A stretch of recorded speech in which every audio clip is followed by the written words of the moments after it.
I'd like to call the meeting to order. Please rise and join me in the Pledge of Allegiance. Pledge allegiance to the flag of the United States of America and to the republic for which it stands, one nation, under God, indivisible, with liberty and justice for all. All right, Madam Clerk, would you please call the roll? Here. Present. Here. Present. Here. All right, thank you. So today we're going to start the work session with an update from Aram Tertunian, First Coastal Corp., and we've got Kristen Doulos with us, our Parks and Rec Director.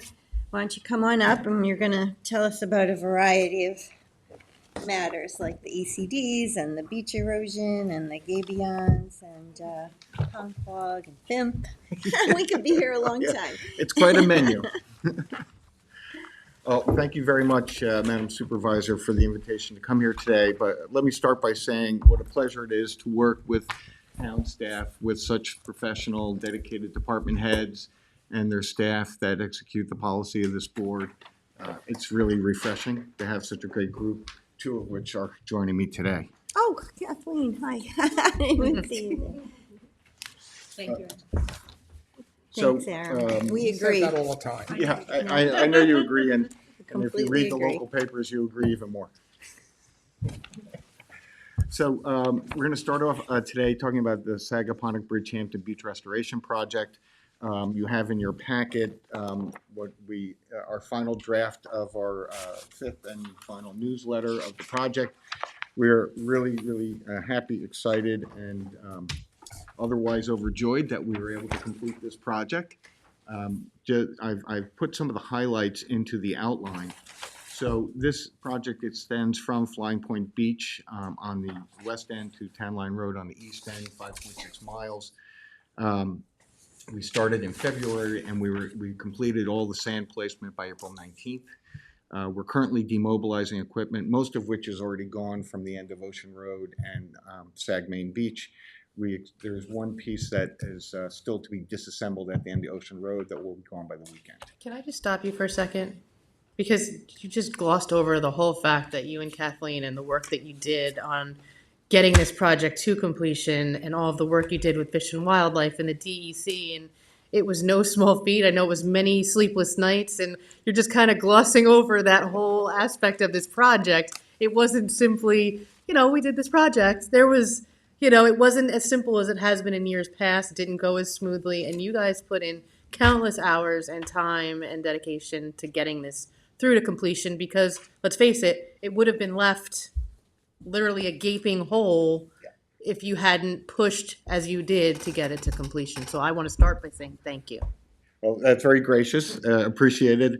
I'm sure, Kathleen and I, recently finished filing our nails down. We were hanging on to the branch quite literally for a while. But we were very fortunate that both U.S. Fish and Wildlife and New York State DEC granted us an extension past the April 1st plover date. What the contractor did was hired certified plover monitors who, in the process of completing the project, there were certain exclusion zones that were set up that we had to stay 300 meters away from certain territorial plovers. And that resulted in not being able to place fill in a portion, two portions of the project, which are outlined on the back of the newsletter. The good news is that we're actually able to place more sand, and that sand is directly adjacent to these areas, and it's already naturally moving in to enlarge those beaches. So it really was a group effort. I have to commend both the DEC and U.S. Army Corps and their partners, Fish and Wildlife Service. They listened to what we had to say, and we got it completed. The other thing, which is that we actually got 100,000 more yards than we contracted for in what they call the pay section. So there's a certain template that the contractor has to meet. And of course, sand is moving around all the time, and they have to put in how much they think they need, and then they survey how much they actually placed. And we got 100,000 extra yards, which is $1 million. So pretty happy about that as well. So we are now in the contractors in the demobilization phase. We are in our environmental wrap-up phase where we're doing our compliance with the environmental agencies. And then Coastal Science and Engineering in my office will be doing a final report, which we will deliver to the board. We did have a small hiccup at the end with New York State DEC, but we're in communication with them now to hopefully straighten that out amicably. And that kind of, that wraps up $22.5 million and 6 miles of beach, unless you have questions. What, if you're looking at the whole stretch of Dune Road, I mean, are there, oh, where's that? Back page of the, right there, newsletter. So what are the sections that wouldn't be covered by the ECDs? The only section, in Southampton town, everything on the eastern part is covered. The entire village is Sagaponic, and Bridgehampton and Watermill are all covered. There's a small portion that's west of Flying Point Road in front of the old Ford Estate. That was not included. The Ford Estate went from Flying Point Road to the village line, the village of Southampton line. That area was not included in the ECD. And the Conic Land, who owns the Conic Land Trust? Those were included, but they're not paying. Correct. Yeah, they were exempted on the basis of their not-for-profit status. So, and that's a really good point. The town board, let me commend everybody for kicking in. I don't remember how much money it was, but it was pretty substantial. It was at least 500. At least $500,000, which actually got us 50,000 cubic yards extra. And the contractor doubled that by giving us 100,000 extra. But all of this $22.5 million is paid for by the oceanfront property owners through special tax districts that the town bonds that money, and then it gets paid back over 20 years. So it's a pretty good deal for everyone. And I would point out to the board that this was the re-nourishment after 10 years. And the initial project performed tremendously well, so well that our beach won a National Beach Restoration Award in 2017, I think. And we're going to wait a couple of more years, and we're going to put it back in for another one. What I'm trying to get at is that FIMP, apart from these, right, with the FIMP restoration, at some point then they're not going to pay for everything and the towns are going to have to kick in, right, and the villages. Right. So I'm just wondering, is there, property we're going to have to do that? Yes. Starting on the west end, the western 1 mile of the town between the villages of Westhampton Dunes and Westhampton Beach, that's part of FIMP. And so there will be a local responsibility of 15% to the town for that, not for the initial construction, which was just completed, by the way, but for follow-on renourishment. And then the areas of East Quogue and Hampton Bays, which is covered mostly by the Tiana Erosion Control District, I think almost all the way, actually, to the inlet. I believe so. Yeah. Correct. So the only area in the town of Southampton that's west of Shinnecock Inlet that's included in FIMP that doesn't have a self-taxing district is that 1 mile stretch in Westhampton. Because you're saying the Hampton Bays East Quogue is covered by the ECD. Yes. Okay, all right, that's good to know. And what about the section that you referenced now that the town kicked in the money for east of the canal? Would that, in the future, is that something that we'd be responsible for also? Because it's done by the town board decides how much they want to participate in future projects. I don't think there's an obligation in, I think the language is to the extent, whatever, something like that. I think it gives the board the discretion to determine how much they want to participate. Okay, It's that's nice to good have to know. discretion. It's good to know it's only 1 mile. Yeah, and that group, could be organized in the same fashion as an erosion control district, provided that they want to participate in that manner. Okay, great. We'll move on to the Tiana Gabion situation. Kristen and I have been working pretty diligently on this, I would say. Um, Kristen, just, chime in when I go off course or, help me out here. But as you know, we came last summer to this board and talked about how we would work with the Army Corps of Engineers to develop what they call a coastal processes feature, which is tremendously confusing for us because they just call them CPFs, and we have a different title for CPF. So there's two documents I want you to look at. One is this document, and then the second one is this document. And so these two things are wrapped together. One is the FIMP Gabion project, and the other one is the Tiana Bayside Sand Fill. So with the Gabion project, we met with the Army Corps last month, and the Army Corps and the state, and they delivered to us their revised plan. So I've color-coded this to make it a little bit easier to see. But essentially, and if you take these two and you go like this, you get to see the whole shoreline. So the whole purpose of these features are to mimic the natural overwash process of barrier islands. So during megastorms, the ocean waters overcome the dune, they wash over the barrier island, they deposit sand on the bayside. That sand is then colonized by marsh grasses, and that's the way that the barrier island naturally widens itself and moves landward over thousands of years. The object here was to find narrow spots where that process can be augmented.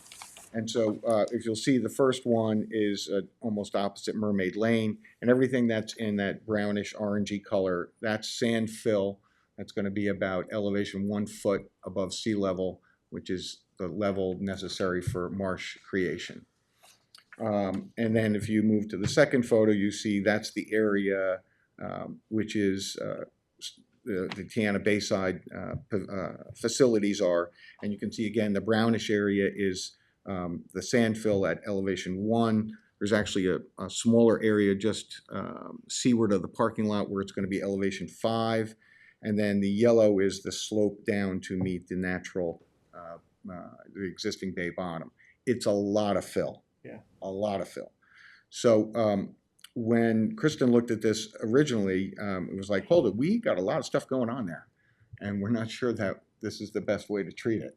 So that is the conversation we had with the Army Corps, and Is that, and I'm sorry, Aaron, is that because of the longevity of potentially dropping all that sand and potentially, or fill, and it being lost to coastal erosion? Like, what's the...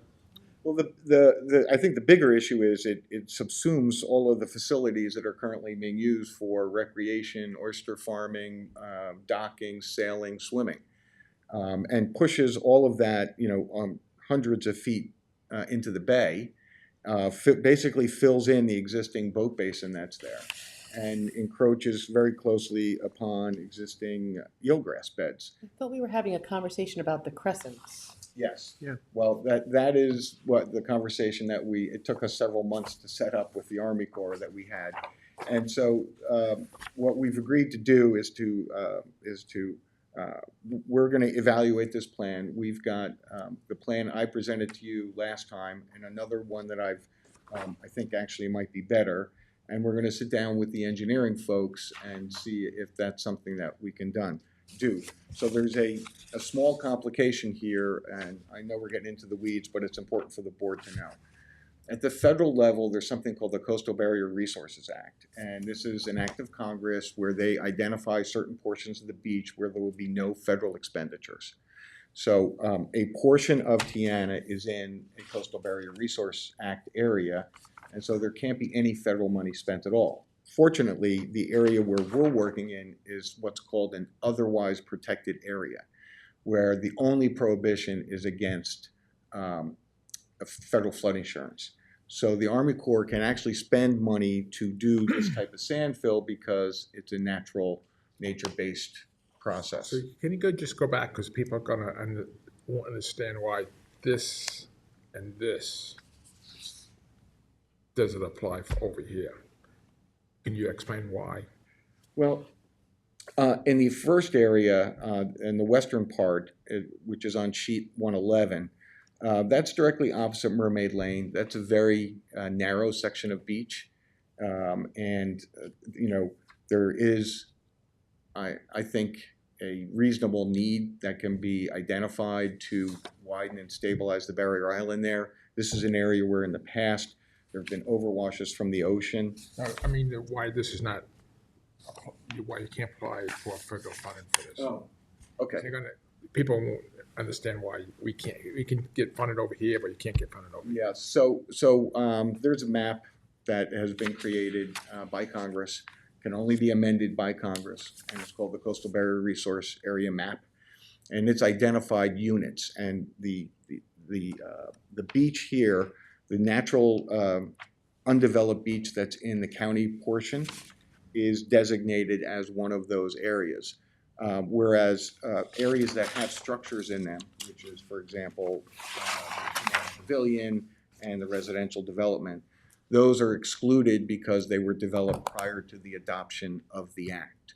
So what Congress has said is, in order to limit development on barrier islands, we're not going to provide any federal funds to undeveloped barrier islands. So we have, in this case, an undeveloped portion over here and a developed portion here. So in the developed portion, they are allowed to spend federal funds. So how does this differ from what you gave us last time, what they proposed? what they're proposing is just a massive amount of fill. It's going to have some pretty significant impacts on the environment. It involves a tremendous amount of bay bottom, which is in the control of the trustees via their trusteeship. Is it active bay bottom? Some of it is, yeah. What about that dock that's there?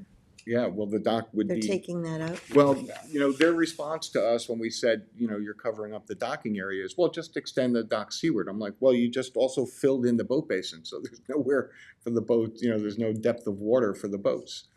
So we just think this needs a whole bunch of reworking. And the Army Corps and the state have agreed to listen to us. I think at the end of the day, the town is in the driver's seat because the town has to issue permits, trustees have to issue permits, and the town has to agree that this is going to occur, within the boundaries of the town. But so far I don't think they, being the Army Corps, fully understands the multiple use aspect of the Tiana Bayside Pavilion. I think they're just looking at it from 30,000 feet and saying, oh, we can create a whole bunch of marsh here and that's environmentally good. And I think when we dig into this with them, especially with the engineering folks, we can come up with a much better solution. One of the other things is that I know has been important to us is to try to figure out what to do with the gabion system. This would keep it in place. Their proposal would keep it in place and bury it under sand. And as you can see, in the fall, If you look at this one. there was a dredging project of the intercoastal, and they deposited sand on the beach. It's not as much as the Army Corps would put there, but you could see how that's already migrated quite a lot. And in the aerials, you could see how it moved around to eastward around the pier there, and is filling in on that side. So it's possible if we drop all this fill, it could potentially just. I think with the wave action is one of the concerns. I'm concerned it's just going to fill in that whole marsh that's to the east of it. That should definitely be a comment that is brought to the attention of FIMP and New York State. And Marty has brought this up as well, and we're going to bring him into the mix. They want you to create marshland. Right. But they also got to destroy it down the way. I don't know. That's just a lot of sand. It is. So what is your plan to do something offshore? no, well, my plan originally was a series of segmented breakwaters, but in doing some additional research, I'm thinking of something where we basically build on we have two ends of this project. There's a sheet pile bulkhead on the west side and the solid fill pier on the east side. And I think that if we build a structure off the end of each one of those, and then something else in the middle, it's gonna need a bunch of engineering. I think that what happens is we create this nice, wide, sandy beach, which is perfect for everything. It's got, you'll have an ability to do your oyster farming. You'll be able to walk into the water without having to walk across gabions. The horseshoe crabs will have a place to go. So you get rid of the gabions? Get rid of the gabions and stabilize the beach using some offshore structures. And you can use those rocks from the Gabion. It's like Some similar, of them as the base. yeah, similar to what is on the ocean side in West Hampton, where there's You're the talking about breakwaters. two big jetties? They're not jetties No, really, that's they're recurved breakwaters. They're connected to the land and then curve They out. So curve. what you want to do is create this stable embayment so that the sand stays inside there and doesn't migrate out. It traps it, Um, actually what the breakwaters does in front of the bathroom tennis and swordfish. those are more jetties, but like we Yeah, did same on the idea. Bayside, you remember the Bayside project we did at, Yes, in the 600s? we don't want to talk about that. They don't work that good sometimes. And there's also financial implications to having to replenish the sand to the town will have to Right. pay for that in the This is future. 15% cost share. So a year later now, this is what they came back with, just dump sand. We need a little more coordination there. Well, what's the benefit to us in the past year is the deposition of all this sand from the intercoastal dredging. Because we're gonna get to watch how this sand moves now. And it's gonna be very instructive in both future design and also identifying these impacts that we're talking about. So, Well, what are we gonna do about the horseshoe crabs in the meantime? and in the meantime,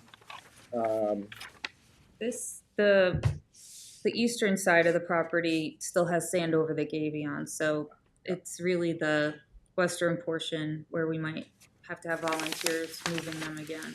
Yeah, the other thing is we could go to the DEC and ask them for a permit to move some of this sand. I mean, there's a lot of sand right there and cover the gabions. I mean, we have until, the horseshoe crabs don't come until the fall. They usually come pretty soon, yeah. Yeah. You got a In couple fact, I'm weeks, surprised we haven't seen That's them yet. nowhere near enough time. because they're all moving, because the guys catching horseshoe crabs, they're all moving in close to the beach. Oh, yeah. And can we even move the sand now that we're in the plover season? This, This area usually isn't. yeah, I mean, they just created this beach. They would say, it instantly becomes plover habitat. I don't know. But I think probably for this year, the easier thing to do is to organize volunteers. I think that has a lot lower mobilization. So you put the bulkhead, like the This curve should help a lot. on the town property right here. Yeah, to build Yeah. off of that, and the same on the other end, exactly. Years prior. What happens to the property owners on this side? I don't think anything, because they're not getting any sand right now. You know, We couldn't have highway just bring some bulldozers down and move some of the sand over the western part We of can the do anything we gabion? want. in the You old could declare time, an emergency, Yeah. and you're the boss. Horseshoe emergency. you could Horseshoe declare crab. an emergency. Of course, you better talk to your attorney first. That's the geologist practicing law without a license. Mhm. So, You would, some- you would some- have to, you would have to have some type of, figure what, if you're gonna have damage on either side of this. 'Cause it looks like this sand is going over here, because this looks shallow over here. it is shallow, but there's really not much moving there. No. No. Where do you think this sand is going? That sand is definitely going east. East and a little bit offshore, but mostly east. You can see it wrapping around. We'll get some other aerials in a couple of months. We had a March aerial and an April aerial, and they were only 2 weeks apart, so it wasn't that much difference over 2 weeks. But we think in the next 6 or 8 months, we're gonna really see how that moves. And this, our timing on this ties into the overall FIMP project. And I'll talk about that when we're ready to talk about that. But Is that a crazy idea to have you're saying there's a lot of sand and it's covering the west part, but we need it to cover the east part for the horseshoe crabs? Is that Something that I don't can think it's, happen? I think it's actually a fine idea. I don't know what the only jurisdiction other than the town you have to deal with would be the DEC, and I think it's worth having a conversation with them. And the trustees. And the trustees, I'm sorry, yeah.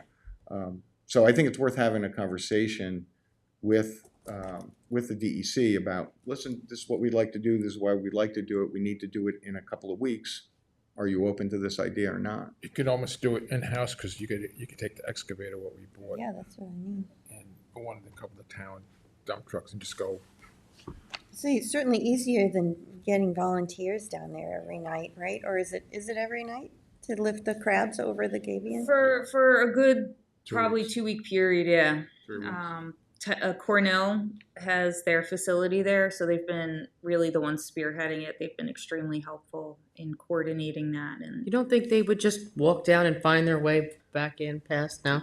They get caught. Put a sign. They get hung up in the wire too. saying would they go this They way? should never put the Yeah. wire. Yeah. I mean, but, you know, Madam Supervisor, I think it's worth a phone call to the regional director. That's my opinion. How big are those cage gables? I forget now. They're all intertwined. They're big. I mean, their footprint, it's got to be a dozen feet. They're big structures, heavy.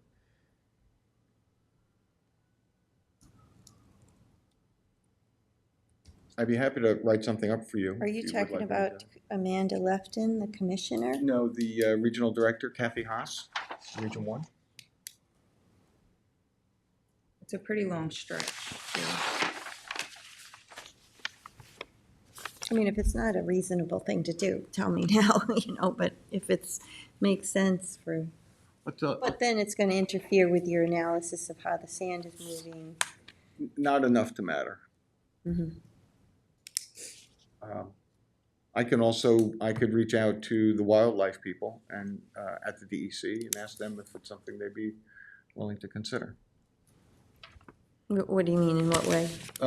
So, I mean, the regional supervisor for natural resources, Rob Marsh, who's a very, very good practical person. And I'd be happy to call him and say, this is the problem we're having. This is a, temporary solution we'd like to undertake. Is this something you guys be willing to help us with? If they say, no, we don't want you to do that, then that's a pretty easy answer. If they say, give me some details, that's a different answer. Almost like a green light to go ahead. Who is it you're talking about? Rob Marsh at the DEC, he's Oh. the regional supervisor for natural resources. Who is Kathy Haas? Kathy Haas is the Region 1 director. So you She's in think charge of the whole Rob director. Marsh is the better person? Well, to Rob call? Marsh is the guy I talked to, and I think Kathy Haas is the person you talked to. Janet Command. Well, does anybody have any concerns about doing that? I would just be concerned about getting the correct depth so that we're not then Creating a shelf. compromising the other side. You have the right slope for the horseshoes to come off. This is way too steep for them right now. They'll never, but we'll see. Oh, it's so steep right here Yeah, where it's it's so steep. falling You off. see that right there, yeah. They may So- come up on that short section. It would be helpful if we did take it from there to make it a more gradual slope. Yes. Yeah, if we pulled it, just graded out that front area and make the slope more natural. Yeah, it's a pretty big benefit, actually. What's the slope on it now? It's like 1 on 2. Wow, it's pretty steep. Yeah, because it was It's hard to tell basically from the vertical picture, when but they did it. it's a shelf. Not good for swimmers to walk out there. No, it's deep. It'll drop right off. The last step gets you. Yes. All right, well, let's, give it a try. Okay, all right. I got that. I circled that as a to-do. So that brings us to FIMP. And with FIMP, we are, and Kelly Doyle, who can't be with us today, is another, star in your group. She has been working really hard on getting these acquisitions together. So the current construction schedule is for 26, 27, provided we get all the easements recorded with the Suffolk County Clerk by May of 26. Because if we don't, they'll just move on. They'll just kick it off another year. What do we have to have done by then? We have to have 99 easements recorded in the Suffolk County Clerk's office. We got, the surveys are done and the Right. appraisals are done? Or not Appraisals yet? are not yet. So what happened is, all the surveys were done, and then we had to work out a hiccup with defining the mean high water line, which took the Army Corps 8 weeks to give us an answer. Now that's worked out. The surveys this board authorized them to amend all of the surveys so that the mean high waters on every survey matches, and it matches the Army Corps of Engineer plan. The 77 of the 99 appraisals have been completed. But Wasn't there something too, that then they changed their mind and they wanted the interior of the We homes fixed that. appraised? We fixed that. That was, that only took 3 months. Still can't understand why they need to see the inside of someone's house to generate the value of the beach in front. So there's 99 easements. 70 of them have been, the appraisal part of it has been completed. There's 3 pieces. There's the survey, there's the engineer's report, and then there's the appraisal.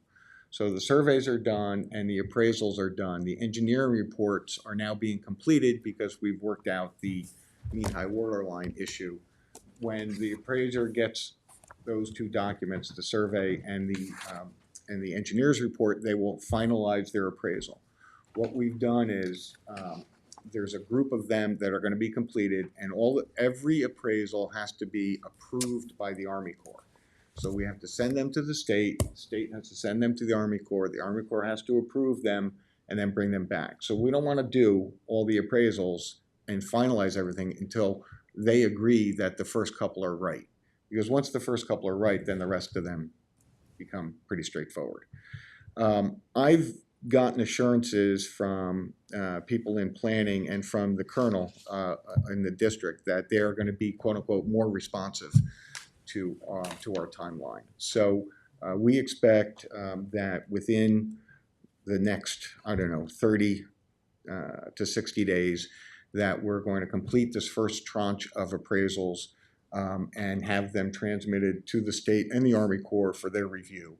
And then once that's in, I've been told to alert several people, and obviously we're going to alert this board, and we need to make some phone calls because we need to be at the top of the pile. And then are the easements prepared in anticipation? Yes. Yeah, all that language is actually on the survey itself. So once that gets approved by them, then an offer package goes to the property owners, and the property owners have the right to accept, reject, or negotiate. Then that begin. If it's an outright rejection, then we end up going, to court for eminent domain. And can we not submit for reimbursement until the process is complete? No, Or we, not the entire process. We can do it in tranches. Okay. Because it's now years of layout where it was supposed to be a pretty, when we started this, it was, we were doing a short-term thing and we were finding money to kind of fund it, and now it's turning into this much longer. Much longer process. Yeah. Yeah. There was one other thing I had to say. So if somebody refuses to sign the easement, but we can still proceed with the project, even though we'd have to go to court with a. You have to get a court order. I think Christine helped me out here, but I'm becoming dangerously poorly informed on this process. But what I've understand is that because we're the town and not the state, we can't just, if you were the state, once you file, it's yours, and then it's just a discussion of price. Whereas because the town doesn't have the same level of sovereign immunity, they have to go get a court order to that effect. So, I don't anticipate a lot of that, simply because the feedback I'm getting from the owners is, Get it what's done. taking so long? Give me something to sign. And the value of the sand is, And again, a little bit into the weeds, but important for the board to know. within the project participation agreement, there is a section that allows the property owner to accept $25,000 if they sign a release of appraisal. So depending on what the value of this beach is based upon these initial appraisals that come in, if they're under $25,000, this process becomes much more streamlined, potentially, as long as the Army Corps doesn't stand in the way. But so that's an important thing. Just keep that in the back of your head, because we've gotten pushback from the Army Corps on that, but I think we've overcome it. But there's another important thing coming up regarding the project participation agreement. So that's the contract between the state, the federal government, the state government, and the 5 towns. So what happens is the feds give the state a contract. The state reviews the contract. They send contracts to all 5 towns: Southampton, East Hampton, Babylon, Islip, and Brookhaven. All those towns sign contracts with the state, and then the state signs the contract with the federal government, and that is the project. Now, we did that for the initial project construction, which is pretty easy because that was 100% federal. On the next part, which is the follow-on renourishment, the town's going to be on the hook for 15% of whatever the renourishment costs are.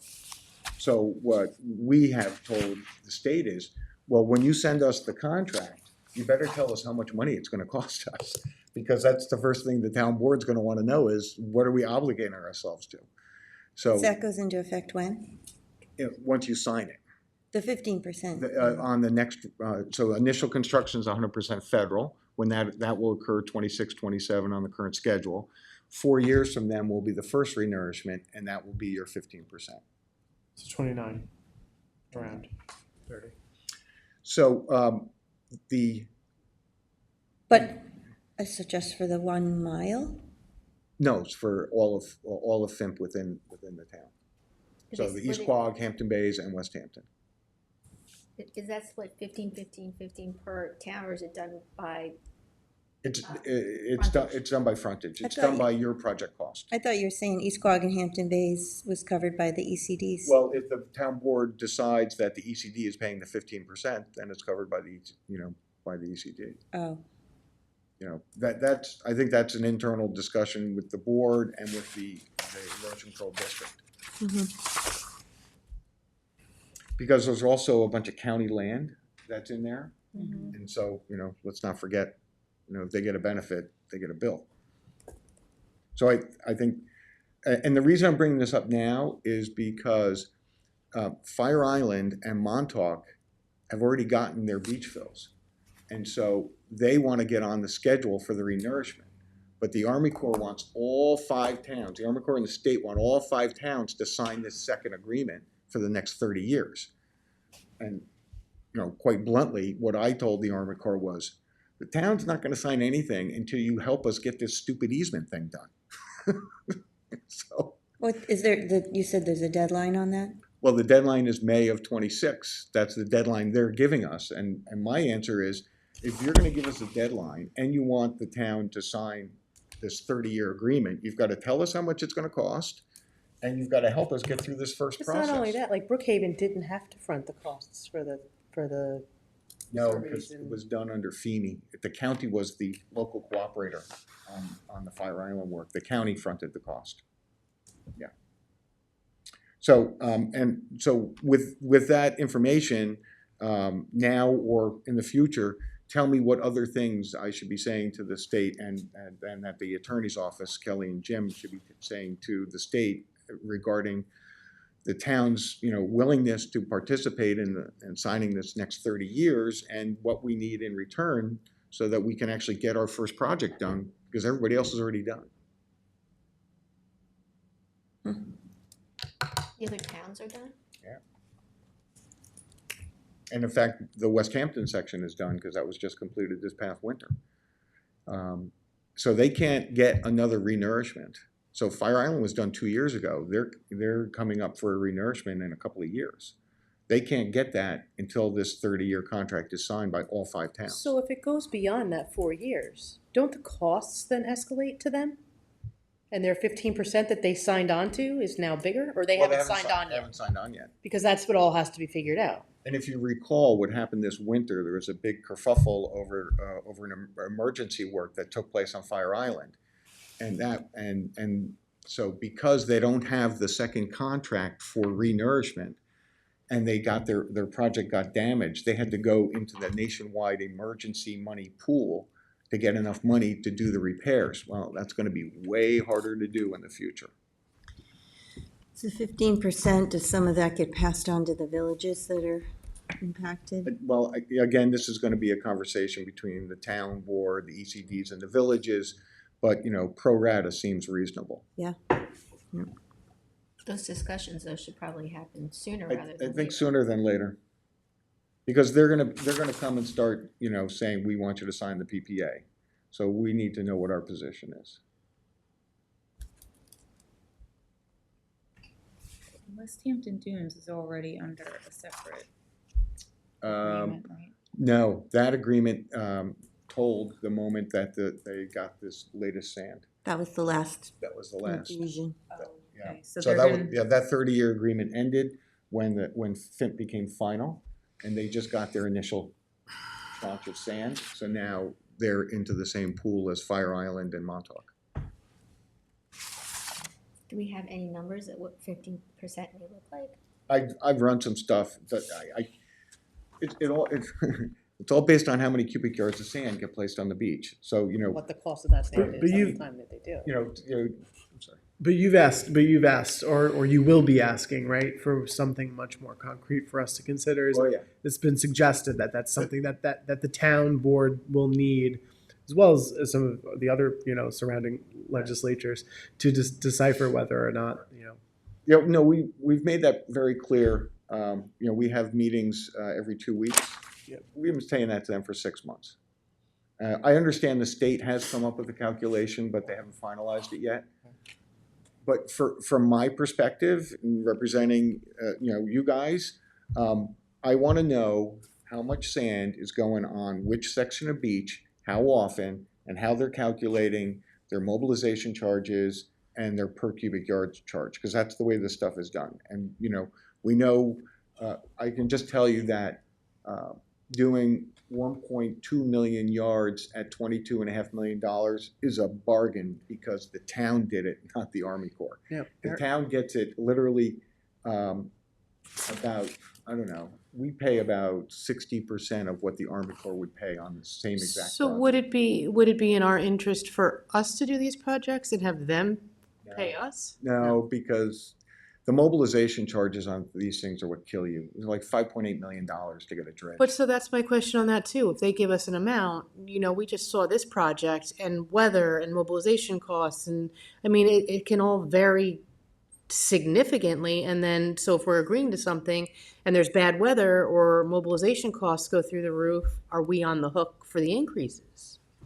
Well, the answer is Yes. every one of these projects is going to get funded by the town board at the time. You're going to sign a contract, but it's not as if at some point in the future it becomes untenable.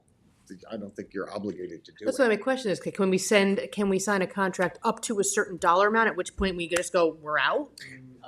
I don't think they take that, and B, I don't think that's a good way to do it. I think the best way to do it is to really look at these numbers, because no one can predict what prices are going to be 30 years from now. But if we look at what we did 10 years ago and what we did today, we can do pretty good on 10 years. Aaron, And I think that's a reasonable horizon. is there though, if the town is kicking in the 15%, is there some sort of federal funding or grant funding that can help match? You can't match federal funds with federal funds. Well, what I mean to say is there additional grants that can be applied to that if the town is, because there is I think a broad public benefit that is, coastal resiliency and, trying to, ensure our properties and assets are in decent shape, preservation of the ecosystems. I think, do you know that whether or not other types of funding could be applied to help reduce the contribution that the town would have to kick in? Or is that something contractual that has already been established through FIM's original engagement with the municipalities. There's two parts to the answer. The first part is, yeah, there are funds available to do that kind of work. The problem is that under federal statute, you can't use federal funds to match federal funds. So if that 15% has to come from somewhere other than the federal government. Because they're putting in, what, 50%. 50%, and then the state's putting in 35. 35. So the balance is to be paid by the towns and then the villages. But what's really important here is to parse out pro rata who's actually paying what. I mean, you got a lot of county land within this footprint. Right. So, yeah. But also, I mean, there's the argument, right, that, you know, the oceanfront homeowners should be paying because they benefit, it's their property, but it's a barrier beach, so it, you know.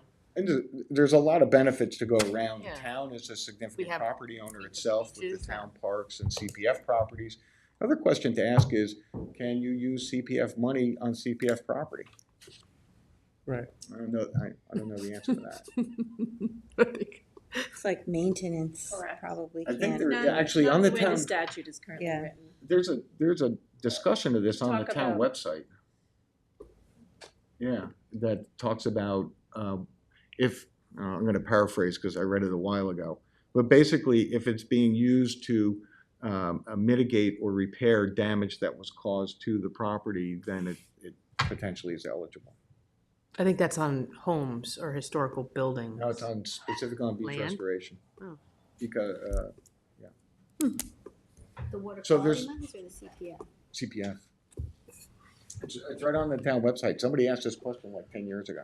I was pretty surprised. So not just general maintenance, but if something's damaged, It was something something like damaged. that, yeah. Damaged by the, So there's a lot Wave going on action. with FIMP right now, but the key is we've got to push to get these appraisals reviewed in a timely manner by the Army Corps so that we can take the step of making the offer to the property owners. Last question that I have, Aram, that the contribution that the federal government is kicking in, is that something that can be adjustable? Oh, it's To- adjustable to- only by federal To, statute. right, so is there any discussions, do you know, that are happening to help offset the local cost, the local contribution? The discussion is the other way. The feds are looking how to limit what they're doing. Okay. But let's number one figure out what it is, and then number two, then we'll attack. Okay. Where we can find the money. Yeah, a lot going on there. what should we be doing, if anything, then, to help? Right now is to, listen, what they want is a signed project participation agreement. We need to decide what we want. I think the two most important things are cost and the easement process. If this board or others have other things they believe we should be asking for, now is the time to ask. And, to your question, other funding. So our last topic for today is the Ponquag Ocean Beach. And we think we have some good news. Well, Kristen was there yesterday, and it appears that the beaches are getting wider even since this top photo, which was taken, as you see, March 27th. The bottom photo is from October, and you can see how narrowed the beach is, especially in front of the main bathing area. The narrowing kind of starts at where the vehicle access route is. I've pointed out there where the breaking waves are. I don't have to explain this to Trustee Pell because he knows it better than me. I only know a spot to go fishing. Yeah, I think there's a hole right there. The ball right there. I was gonna show Rick, but So what happened is where I pointed out a gap, that's where the deeper water was. And that deeper water, the waves are coming across the bar and breaking and then piling up in that deeper section, and it develops a current, what we call a wave-induced current, which is basically sucking sand right off the beach. What appears to be happening now is that those sandbars have migrated onto the shoreline. So in the upper photo, you can see there's no gap, and you can see the waves are breaking much closer to the shoreline. So in coastal geology, we call this package bypassing. there's these big packets of sand that are the sandbars, and the waves, once they get close enough to the shore, the waves just drive them onto the shore in a big package, and you get a big wide beach. So our hope is that we're going to see that as the waves, as we enter May and the wind comes from the west, we see that sandbar migrate onto the beach, and it's already widening now. We hope it gets a lot wider. I was at Tiana Beach the other day, and that one's really, I mean, look at the waves. At some points, we're coming right up to the pilings for the pavilion there. That's always another concern. That one is part of the FIMP project, so we've been kind of waiting on that. We did do some renourishment about 3 years ago when there was a winter storm that like washed out the dune underneath the pavilion. So it's, as far as I've seen, it's coming up to like the beach fence in front of that system. It's not really like washing out underneath. That's kind of the best we hope for right now. I was encouraged over the winter as I kept going to Ponquag that the beach hadn't widened, but you could see that the sand had built up. So that was the good first step sign. So I was very happy to see that, it appears to be widening quite a bit, because last year it was very narrow. This is our most... At this time of the year, last year? Yes. And it stayed that way all of last summer. And this is, our most attended popular beach, and it did result in a loss of revenue. Not that that's our only thing we worry about, but it's a big destination spot, and also for locals. So Tiana actually got a lot of action last year because people went down there. So the nice thing is we do have plenty of ocean access along the western side of Dune Road, but I am very happy to see it building up. Sometimes this migrates too, the bowl. It's going to be very popular, this sandbar. Oh yeah, there are going to be surfers out there. There'll be a lot of whistles this summer. Yeah. Yes. But to your point about Tiana and also Sandbar, Ryan Murphy and I were able to get some FEMA funding to do some restoration there, and I can't remember the number, but I think it was about $100,000. That's still under review, but once that gets kicked free and approved, we can do the restoration and then get reimbursed. That would be like in the fall if we had the permits here. But that's already part of FIM?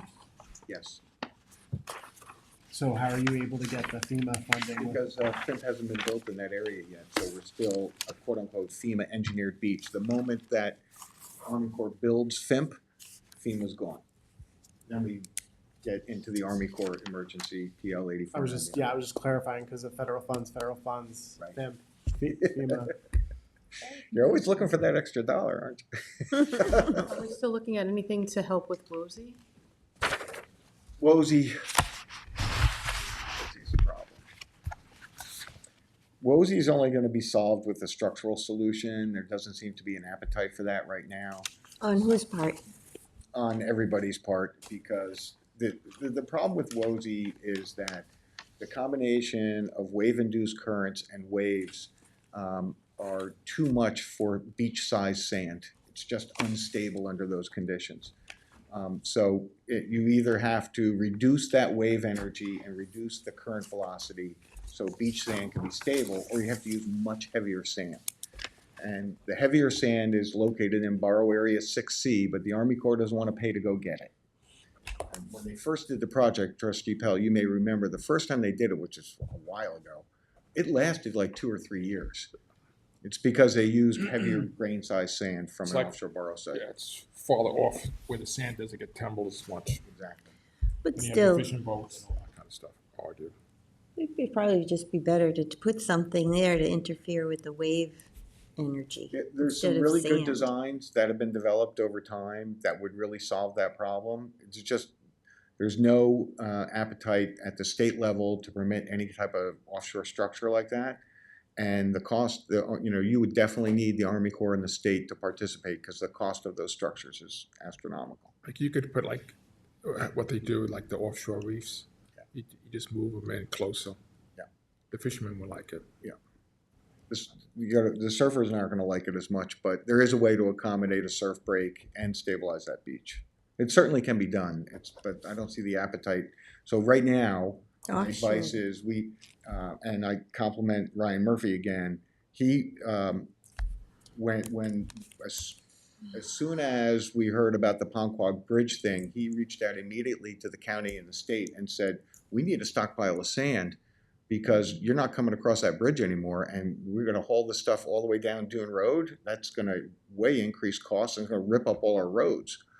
And the state and the county said, don't worry, everything's fine. There's plenty of sand there. Don't worry about it, it's all good. It's like, well, that's on them. Yeah. So I'm sure that, when the time comes, that email will resurface, but I think the board should be aware that not just the effort was made, but the recognition that it's an issue, the offer of a solution, and, we could have done it when the dredges were in the area. They can easily dredge 50, 60,000 yards and put it in a stockpile for us. They've done it in the past.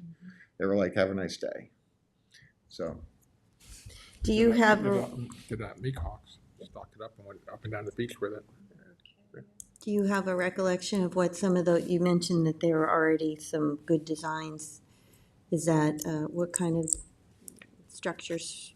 are being They're proposed? basically what they call T-head groins. They do this on a lot of Florida inlets, on the downdrift area, because you just have such energetic environments.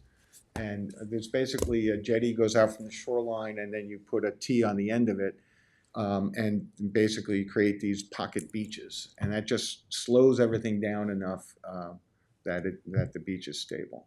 So it's very doable. Yeah, but once you do that, you have to keep on doing it. You just can't do 1, 2, and say, okay, that's it. You have to keep You'd on. have to cover that whole 4,000 feet, basically between the inlet and Ponquag, which is almost 6,000 feet. Then the neighbors west of that is going to say, Well, that won't be too bad, because here that sandbar reattaches at Ponquag and feeds that sand back into the system. It's really that woozy that gap. big bowl. But in the I think that meantime- bowl was caused because of the inlet. Yeah.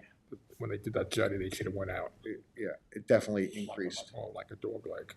Well, how many jetties would that be to do that- 4,000 feet? I don't know, but 4? yeah, something like that, 3, 4. But in the meantime, because if that's the route the board wants to take, you're talking about 10 or 15 years to get that done. So in the meantime, what we need to do, in my opinion, is that we need a more robust monitoring program of that section of beach, so that when it gets, so that before it gets to a crisis stage, we can go to the Army Corps and say, you need to come in here, you and the state need to come in and fix this.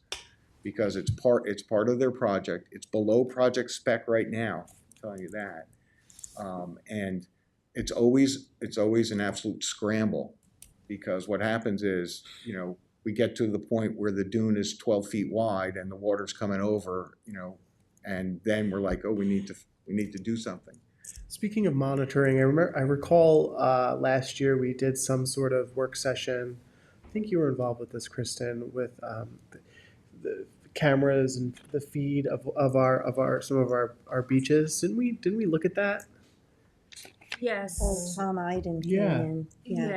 Yeah. Well, there are cameras up at a lot of our beaches, and the town does have one at Road H that looks in that area. So is it possible for Aram to have access to some of that? I mean, I know some of it's public, but I don't. The right? Hamptons.com ones are public. The one at Road H is on the town's But server. when I say monitoring, we need beach profiles done by a surveyor. Okay. We don't Now, have we can- enough, I mean, we've called them in to replenish the sand so many times that you'd think that would be enough to go to them and say, look how many times you've had to come. It's time for a permanent solution. I think I would definitely agree, it's time to start that conversation. You need to understand it's a 10-year conversation. And why is that? Just because that It's takes. the inertia of the agency. But the other, so beach profile monitoring by a licensed surveyor, the county has a system that can do that, and the county's got a lot at stake down there. I mean, that is in fact county parkland. So, I think it's quite reasonable to go to Suffolk County and say, hey, listen, you need to be doing beach profiles and generating a monitoring report every X months. Because you would need that if you're going to go forward. Exactly, because if you're gonna go to the Army Corps and You need say the you're data. below project spec, you've gotta have a licensed survey that shows that it is. And Welker. Okay. Is the county actively participating in the FIMP process on Dune Road? I'm pretty sure they're a signatory. Because the majority of the property is theirs. Yeah. Well, you know what they say, the journey of 1,000 miles, right? So we gotta make that first step. Gotta start somewhere. Yep.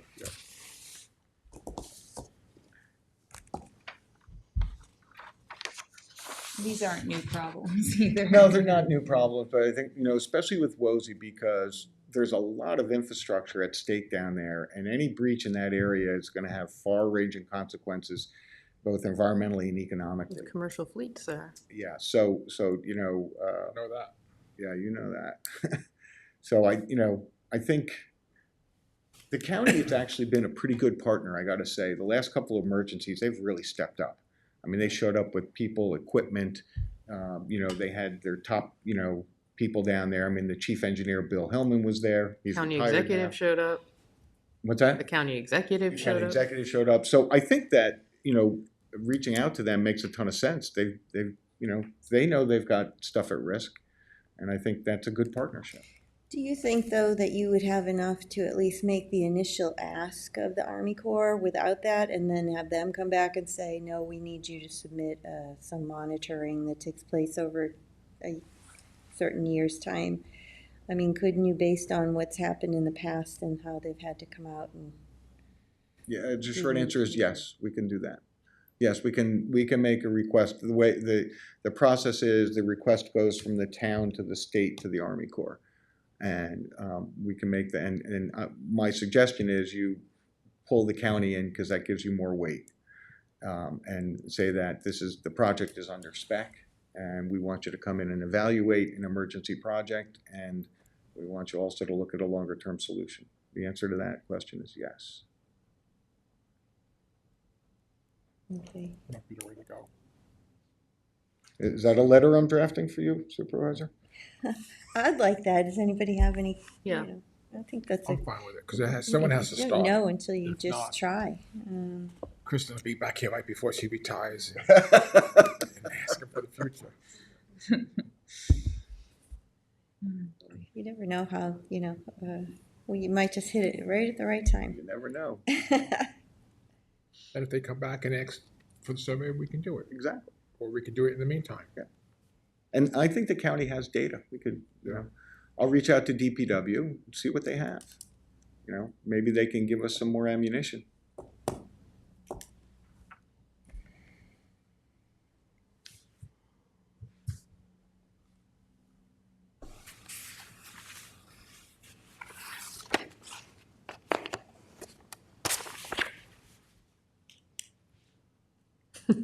On that note, Yeah, Anything let's else? outline, what the good steps would be in order to get the most powerful Silence. letter and request out there. If it's meetings with Charlie Bartha or, however, whatever you think. Yes, Just definitely. let's brainstorm. I'll definitely reach out to Charlie. He's top notch.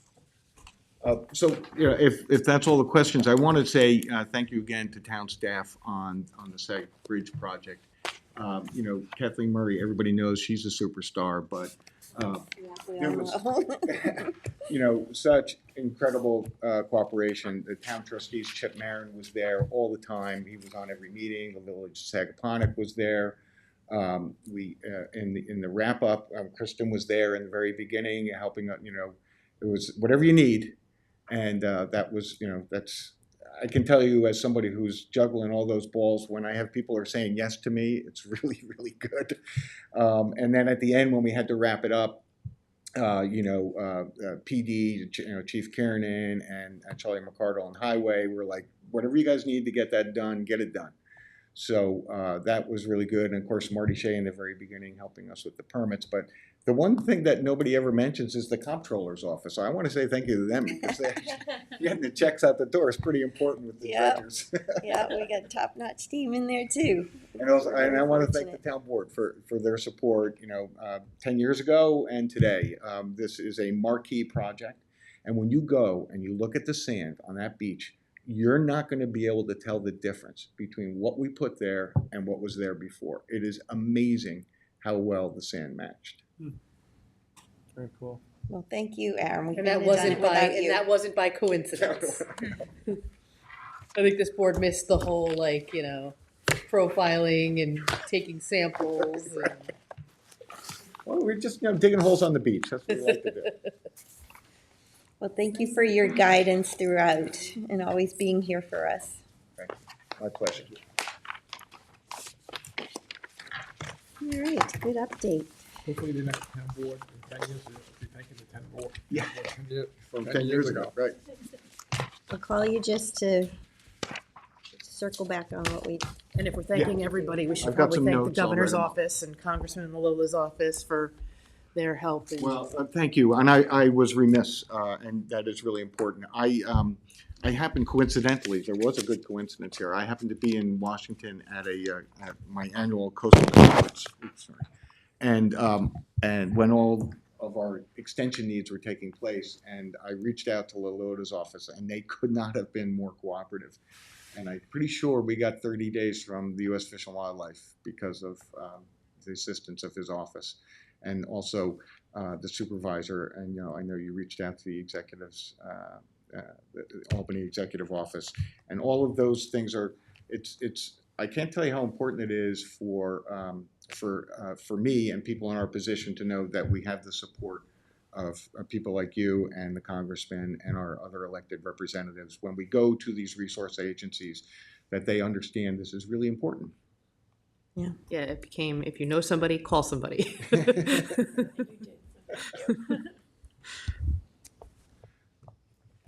Okay. Thank you. Thank you. Stuck in this process. I love that your folder says 2023 on it. what? It's now 2025. 2 years of sweat and tears.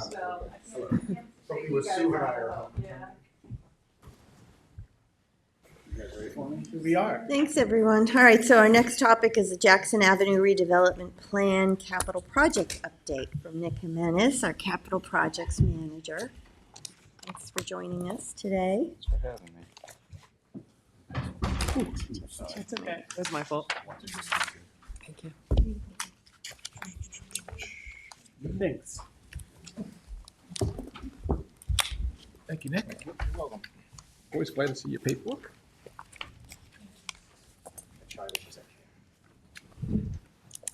So what you have is a brief summary of the proposal and then the actual proposal, the abbreviated version of it behind there. All right. Anybody wants a full copy, I can send you a link to a folder on the town server, but it's like 30 megabytes, too big to email.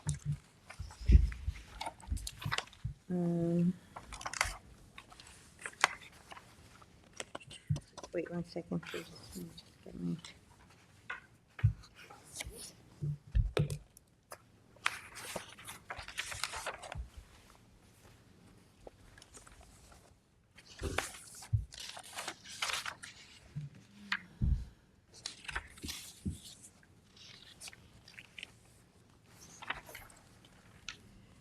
One more second.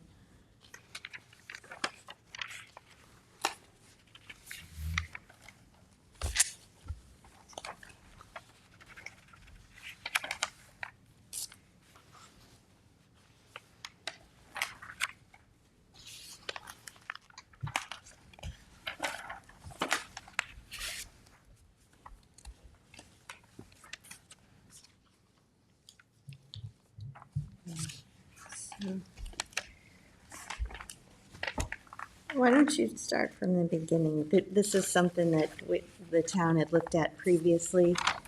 Sure. So over the years, many town boards have looked at the Jackson Avenue complex and thought, hey, we should do something to better consolidate these uses and to improve the area overall. We all know that the justice court needs to. Yeah, the Justice Court was Needs set a new up building. on temporary portable buildings, if you will, 20 years ago now, with the intention of eventually building a court 20 years ago. Mm-hmm. So there have been master plans and ideas kicked around over the course of those 20 years that have not come to fruition. So The police department's outgrown their building. the police department is busting at the seams themselves. I'm sure we all know the highway office is a small, tiny little building. Yeah. Um, So you and- dusted off the old So I dusted off the plans. old, we dusted off the old master plan from the 2000 aughts. And it had some very ambitious design recommendations, moving the transfer station, creating some tunnels underground between buildings and what have you. And in discussions with you guys, obviously that was not something that the current board wanted to pursue. And you recommended we look to refresh that master plan with a new master plan that meets today's and the current requirements of the town. So And that's. you did. You provided all of us with a list of things that could be considered.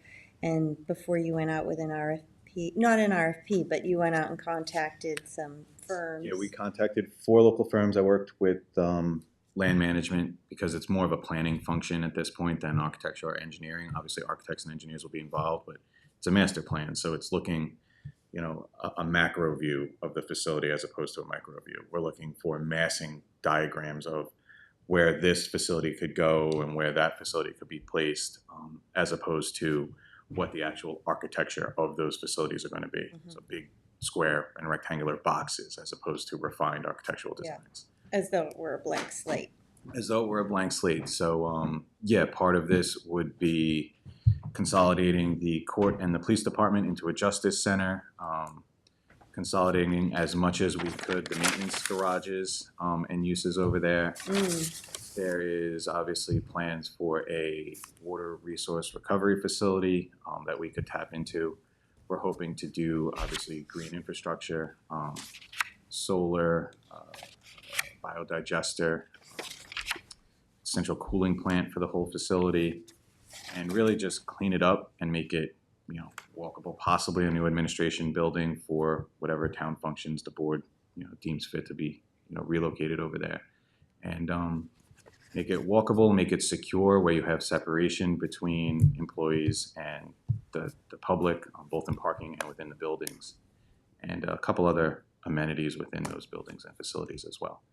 So circle back, that was all discussed back in February. So in February, I reached out to 4 firms, Arcadis, Ramble, AECom, and VHB. We received 1 proposal back from Arcadis. Ramble offered to act as a subconsultant and put us in touch with an architectural firm that they thought could have done a good job. We declined that offer.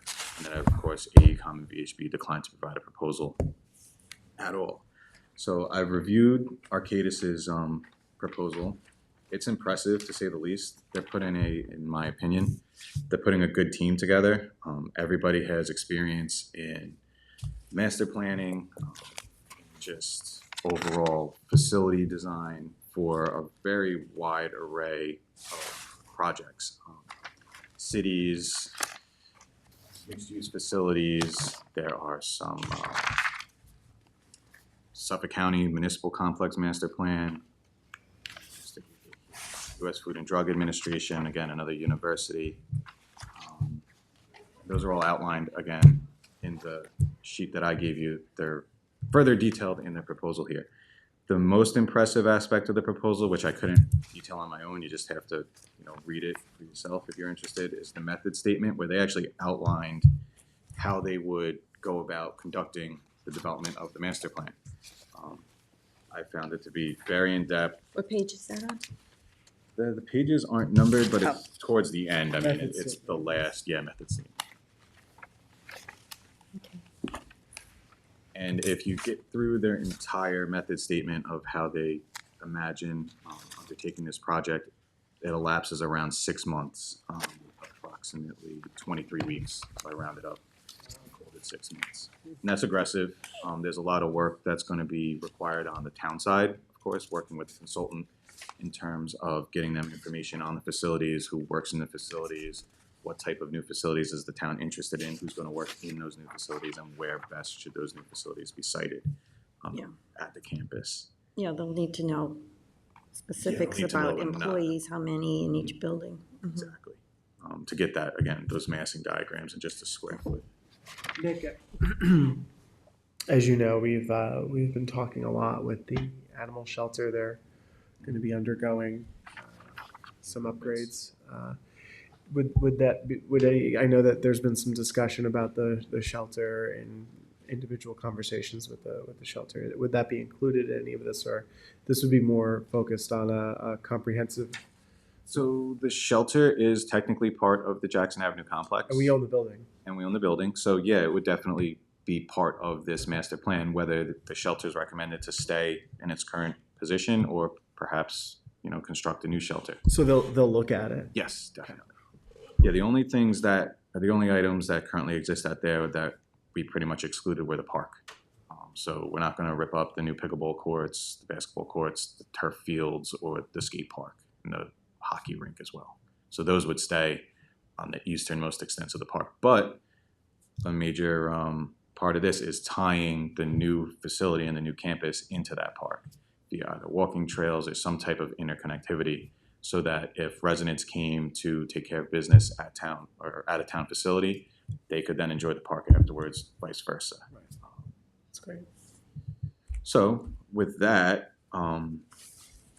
we're ready to recommend that the town contract with Arcadis to get this project moving and kicked off. Their proposed fee for all design or all services is approximately $375,000, of which we have $471,000 for the project. And this is because there was already a project line in the Correct. budget. Yeah, Jackson Avenue Facility Planning Study is an existing capital project back from the former supervisor's tenure, and that had the $471,500 available. So it was towards the end of Supervisor Schneiderman's time here, and it just never really got rolling. And then Maria picked up the ball, and we're going to start it rolling again, hopefully. Nick, does this include, I know we talked about the PD, but I know that they had started some planning a while ago. I don't know if that's a separate line, or would that be included in this? So the PD capital project is separate from this. There's like $4 million there, right? There's $4 million in that. For PD, I'll change gears a little bit. We think you guys approved either Tuesday or maybe next Tuesday, you'll hopefully be approving the hiring of Nelson and Pope to design a new HVAC system for the police department, new ceilings, lighting, a whole building standby generator, and upgrades to their electrical system. But will they be talking together, because they're at Jackson Avenue too, are they gonna be? So this master plan, in discussions with the supervisor and obviously a couple of you guys, would be to, And the chief. and the chief, of course, yeah, would be to, I don't want to say design, because we're not, the task here is not to design, but to scope out a new justice center. So the justice center in some way would be half court, half police station. However, those two would be combined. So you would no longer have PD on one side of the facility and the justice court on on the other side of the facility. You would have hopefully one facility serving They both can't be- purposes. They can't be connected. right? So there's been, I've heard that before, and then I've heard the other side of that before. So I don't want to argue or litigate that now. I'll have the consultant point to exactly why that can't happen and Yeah. how we can best accommodate that. If they do have to have physical separation, they can still be next to each other and combined through some way where there's some sort of a connection that will keep Freeze people work. out of the elements if they have to go from one to the other. But that $4 million for the police department, there was a whole design done and it was ready to go. Like, we were ready to start construction on it, correct? We were adding a sally port, we were doing some expansion. We weren't ready for construction. We had gotten to the point where we agreed on the floor plan in theory. The police department was kind of lukewarm on it the whole time. They still didn't think it was going to be enough space for them. So in discussions with chief and the lieutenant over there, we've decided, or the board has decided, to hit pause on that project, use the existing capital funding to do these improvements to the existing building with the expectation, because we all know that court building is not gonna last forever. Yeah. So do this study, scope out the new Justice Center, and that, I believe, is the board's intention, that would be step one before we start looking at combining maintenance uses, building additional administrative buildings. It would be to build the actual Justice Center for the court. But so my question is like, why are we putting all of this money in? I know, I understand, like, right now, the the police department doesn't have, like, their heat is not functioning properly. The bathrooms don't, like, these are all things that have to be done. But how much money are we putting into that building to potentially build a new building? Well, but The police department. Yeah. weren't you saying you could use the building for something else? Yes. It's not, that building's not gonna get demolished after No, all that these building wouldn't be coming improvements. down. So this is gonna take some time, and we explained to the police department that this would take some time, and they were agreeable to doing those renovations to the existing facility, the existing police station, living with the existing police station for a couple more years while this gets up and running, and then eventually transferring to the Justice Center when the Justice Center is built, If there's a Justice if Center. there's a Justice Center. Nick, the 471,000, that's what's included in that? And I know you have it listed here, but is it just the plan? $375. That's the amount of money we have on deposit, and that's how much it would cost. Yeah, so 471 is the existing capital account, and that's the So budget. the 375. So what is that? That just includes a plan? That's a master plan scoping the facility, working with the various town departments to actually flesh out what will become. And they'll what just can become. what that will lead to some sort of schematic and Yeah, so that'll give you the master plan. So hopefully the board and the respective departments that'll be directly affected will agree to whatever that master plan becomes. And then once we actually have that master plan in place, we will go out to an architecture or an engineering firm to start designing the facilities, whichever facility that the town board elects to construct first, which I assume would be the Justice Center. But when you say blank slate, it's not really blank slate, because the building that's currently the police department would still be there. Yes, the police department would stay, and depending on how everything shakes out, the central garage could theoretically stay. But the Parks Maintenance Administration building, if you will, is a temporary trailer, so that would be removed and put somewhere else. Obviously, the Justice Court temporary buildings, those will be removed and put somewhere else. The Public Safety Building, it will be put out to bid to be demolished within the next month, so that'll be gone before this starts. All of the trustee maintenance, we hope to somehow condense the trustee maintenance, the parks maintenance, and even the central garage maintenance into one or two buildings where they can share certain tools and services and amenities within those buildings. So picture from the Public Safety Building north, completely redesigned, reimagined Jackson Avenue. There's some discussion about, and again, that's what this will explore, about getting rid of Jackson Avenue. Perhaps Jackson Avenue is removed and Red Creek Park becomes the entrance to the whole facility. Perhaps there's a new entrance. There's discussions to purchase properties to the immediate west of Jackson Avenue. Perhaps we, again, remove Jackson Avenue and have the entrance directly off of Route 24. That's what this study is going to analyze. What are the pros and the cons of doing those items? And what are the effects of doing those items, of course?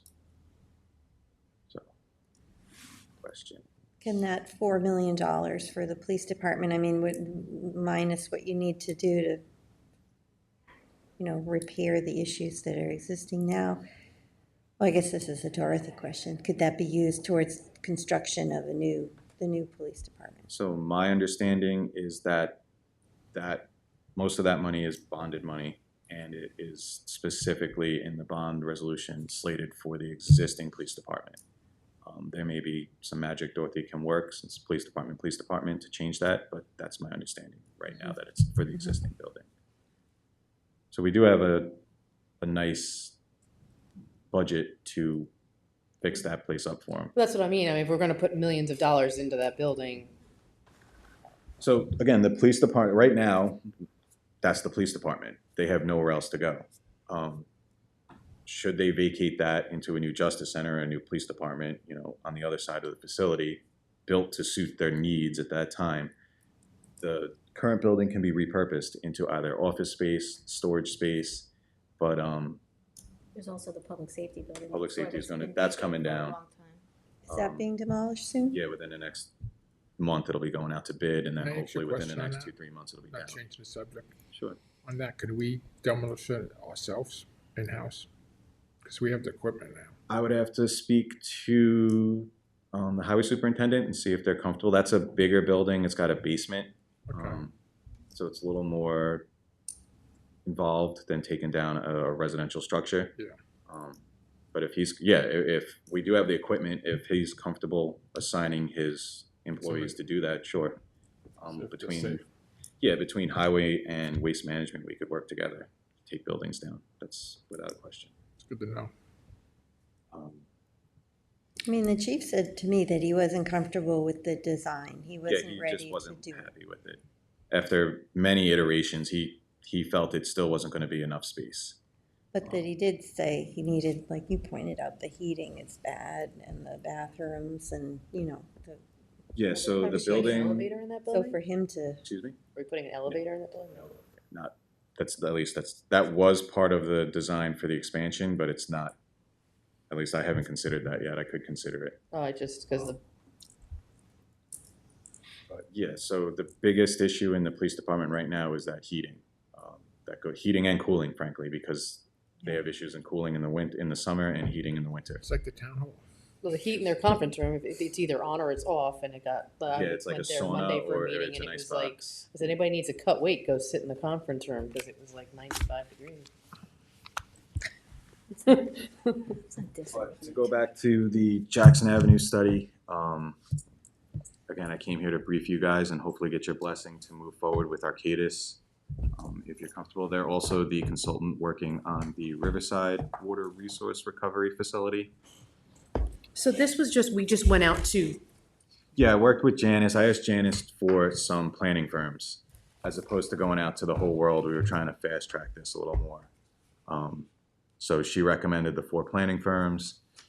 2 declined, surprisingly, and like I said, Arcadis obliged us and submitted a proposal in Ramblehead, just different designs that we weren't, at this point, we're not ready to hire the architectural firm that I feel is going to try to steer us towards designing actual buildings. I don't want to get bogged down with nuance of building elements. I just want a box saying, based on the usage that you've told us you need and the number of occupants that would be in this building, we say a facility of X amount of square feet is appropriate. And then that would be given to an architect. We need this type of facility for this type of use, and it needs to be at least this square feet. And then they would actually design that. but they'll look at the road layouts. I mean, they're not just putting boxes on a piece of paper. No, it'll how to connect those, how to best Site connect plan. those boxes and how to best redevelop the whole site. Does the highway yard stay on the west side of Jackson Avenue? Again, like what, we also have some pretty severe clearing restrictions there, right? yeah, so there's significant clearing restrictions that we hope will be alleviated by the purchase of the properties on the west side of Jackson Avenue now. So the one to the south for the water resource recovery facility, and the one to the north, we're hoping, I don't know, train myself, right? It's a dirty I know, word to instead say of sewage treatment plant STP. now. And the one to the north, we hope we can then use to offset the clearing restrictions at Jackson Avenue complex. And Jackson Avenue, if nobody knows, it's made up of a conglomeration of like 3 different tax map numbers. So if and when we do own the properties on the west, they can then again be all aggregated. So the clearing limits, it's my understanding, would be raised. I think that the Pine Barrens Commission will be so thrilled with the amount of acreage that we're preserving. Exactly. They'd give us a little grace on needing to clear some property. Yeah, plus, to be honest, the most of Jackson Avenue is cleared to begin with. There's some areas of trees, but it's like scrubby bramble and underbrush with some pitch pines. So if we can work around the pitch pines, great, and then we can clear underneath them. That's Well, if always the pine beetles come through in the and then they'll meantime. all fall you know. over anyway, right? That's where I'm at. any other questions, I'd be happy to meet with somebody or answer them. Yeah, I'm just a little concerned about Red Creek Park itself, because we've had options in the past to put in a pool. There's been talk of an indoor facility being built there. So I don't really want to choke off what we have. Okay. And if we can, give it, if, say, the animal shelter did relocate, that could be a building for Parks and Rec. And even the, the junkyard that the police department has behind there could be more park space. So if Yeah, anything, I would try to move, highway across the street, totally, offices and all. And I think we had talked about the Justice Department being closer to back towards the dump, the transfer station. So that's what's The original great plan. about having a consultant like this on board to develop the plan, because they can come in for a work session and receive a comment like that, and it'll actually, it'll drive their looking at the actual property to say, okay, we need to preserve some parkland over here for expansion of Red Creek, so let's start shifting to that. And then that, just thinking about it, that talks to removing Jackson Avenue as it currently exists and creating some other type of access into the park, into the complex, excuse me. That's all I have. I mean, I think it's a good idea because we have the money, we have, looked at it before, didn't, get Yeah, a it's been plan that 20 was years acceptable. since we looked at it, and the last plan was talking about relocating the transfer station to the far, where the compost is now, to the far north, which was pretty ambitious. Will their plan come with estimated costs? Yes, it will. Order of magnitude, not detailed, but yeah, Yeah. it'll come with Will estimated. they even come with sequencing as to, Yeah. really? That's the whole, like, how, I should have brought an actual copy of the RFP. So it's what to do and how best to do what needs to be done, and then how much that costs. Yeah, like, okay, you have to build a new justice court before you get rid of the old one, that kind of thing, and then what building makes sense to do next? Yeah, so if the new justice court is proposed to go where the current justice court is, how are we going to accommodate, how are we going to accommodate operations in the justice court while it's demolished and rebuilt? Yeah, So then that's something that you would think they would look at. Well, let's not put the new justice center where the existing justice center is. Let's build it here so that this can operate. And then, yeah, it's like moving pieces on a chessboard almost. I think that's great that they're gonna think through it to that extent. And that's outlined in their document here pretty thoroughly. So, am I right to assume you Yes. guys are comfortable moving forward? I am. I am, I'd like to see the resolution and we can vote on it then. I think we should all sponsor it. Cindy, do you have any really overarching concerns about going and,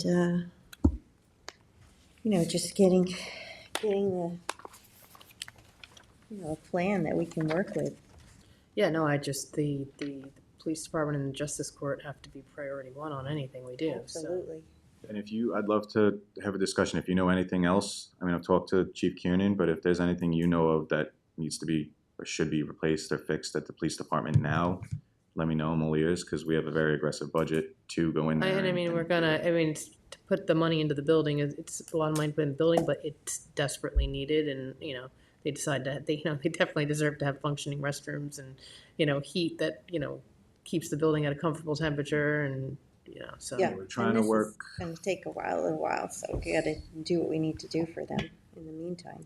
Yeah, we're trying to work from the top down at PD. So we know they need a roof. They have roof leaks all the time. We know they need heating. And then because of the roof leaks, the ceiling tiles are disgusting and rusted and everything else. So Mold. roof, not mold, but brown. Roof, ceiling, HVAC, plumbing, and again, the backup generator, because when you do the new HVAC, it'll be on electric HVAC. So if the power does go out there, they need to be able to operate the police station.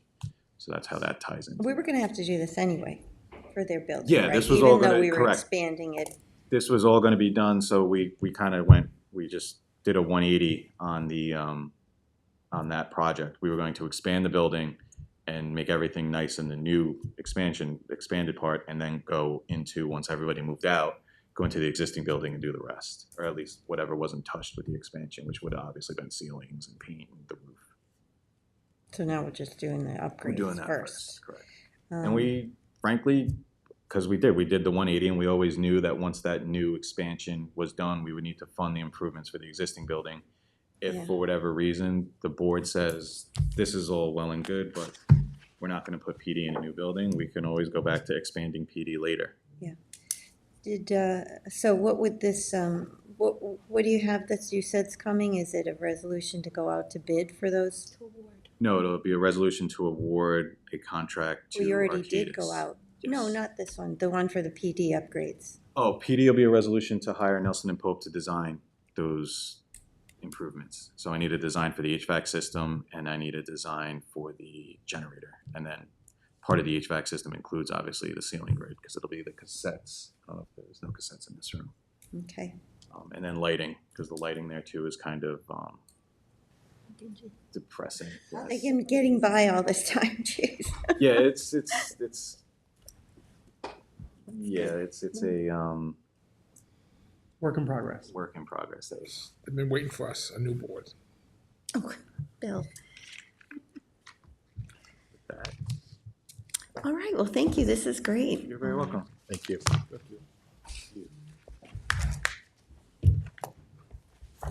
Thanks, Nick. You're welcome. All right, that brings us to the supervisor town council member liaison updates.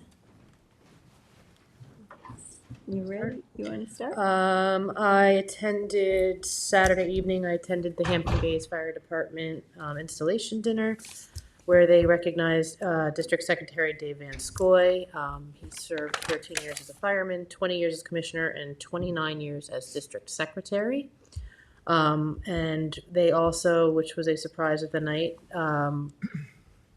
they honored our town ordinance inspector, Gustavo. You all know Gustavo. Gustavo started downstairs, and he's now in code enforcement. He was the 2024 Dave Powers and ex-chief Artie Brown 110% award recipient, which was, it was nice to see him honored there because he, obviously we all know he gives that at work as well. So he was very deserving, and he's had a lot of family things over the last year that he has still gone to all his fires, and he is an active member at any fundraising event. So it was nice to see him recognized. It's always nice to see somebody and somebody is deserving recognized. They had some nice pictures of that. Yeah, and then was it Tuesday night? Supervisor, you and I? Oh no, Wednesday night. What night was that? Youth court swearing in. Is it Monday I night? think it was Monday night. Monday night. Yeah. Monday night, we attended the youth court swearing-in ceremony.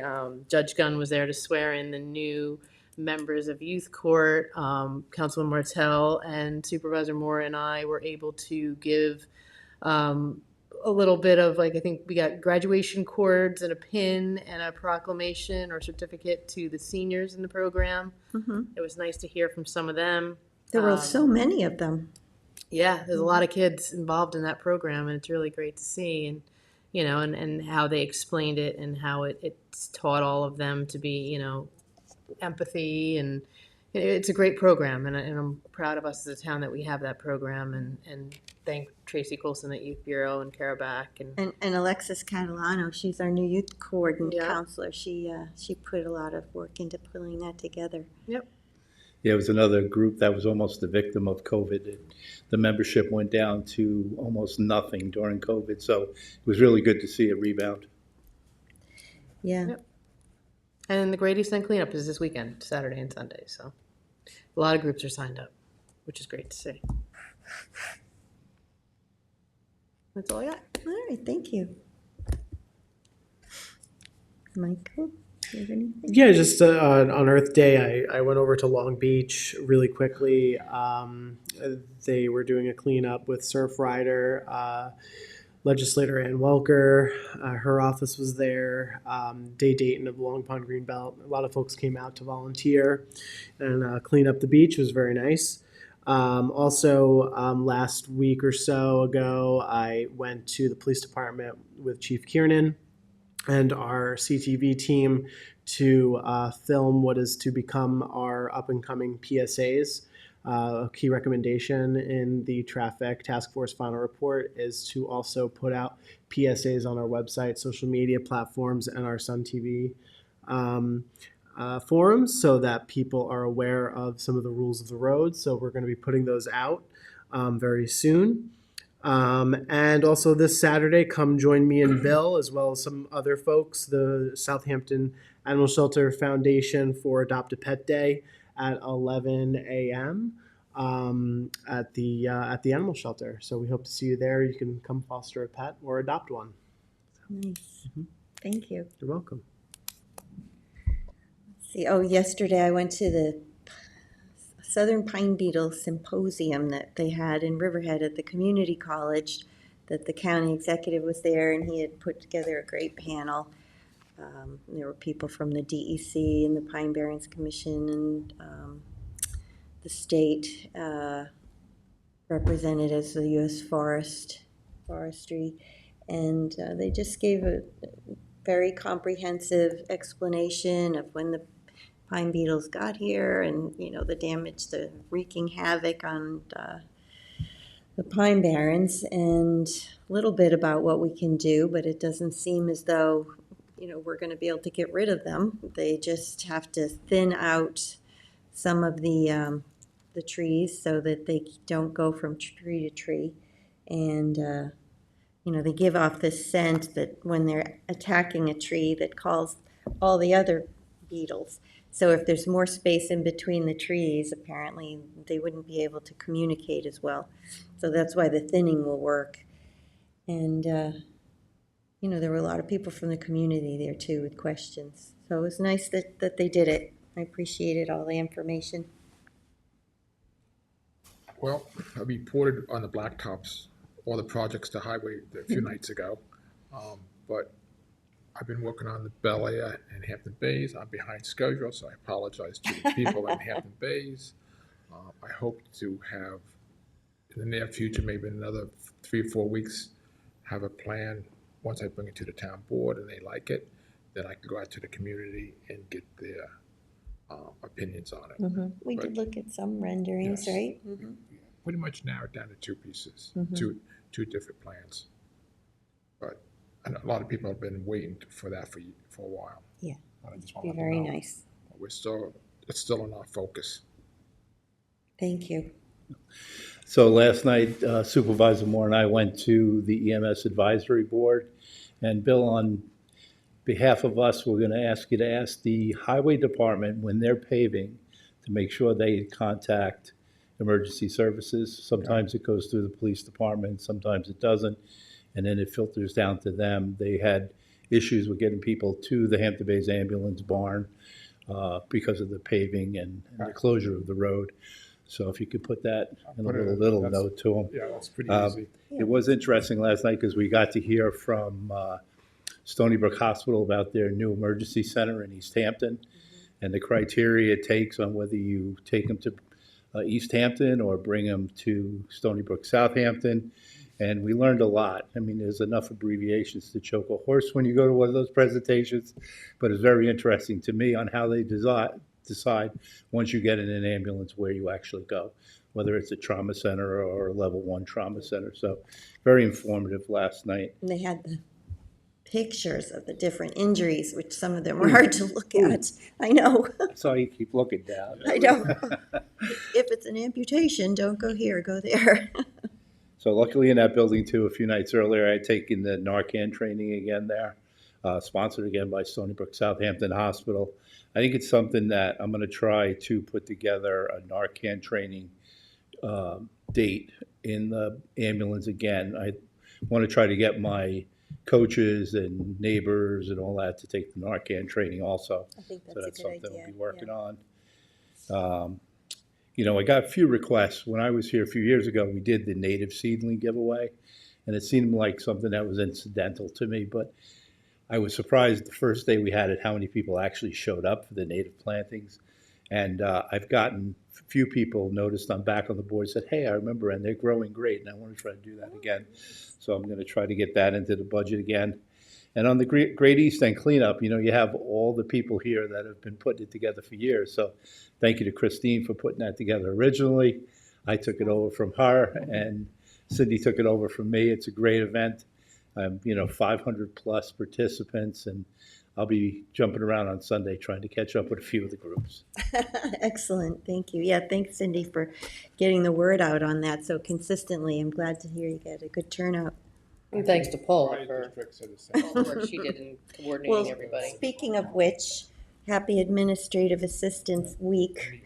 And to everybody in that role in Town Hall, we really appreciate everything they do. I know I certainly do for the people in my office. All right, well, if that's it, then I move to go into executive session to discuss acquisitions and confidential legal advice and then close. Second. All in favor? Aye. Aye.